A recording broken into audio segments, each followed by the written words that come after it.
হয় মৃত্যু না হয় বইয়ের, যা আছে ভাগ্যে।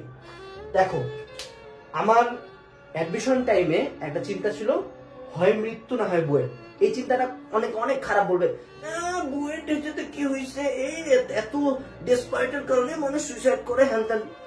এগুলা রিয়েল লাইফে খাটে না, এগুলা ফেসবুক কমেন্টে খুব ভালো শোনে, ইস অ্যাডমিশন নিয়ে এত পাগলামি কেন, এভাবে না বললেও পারতো। But at the end of the day যে মানুষগুলো এগুলা লেখে না, এগুলাই আসে ঠিক তোমার অপমান করে, কিরে তোর চান্স হইল না। এই মানুষই আবার ফেসবুকে কমেন্ট করবে ভার্সিটি ম্যাটার করে না, কিছু ম্যাটার করে না, at the end of the day তোমার হ্যাপিনেস ম্যাটার করে।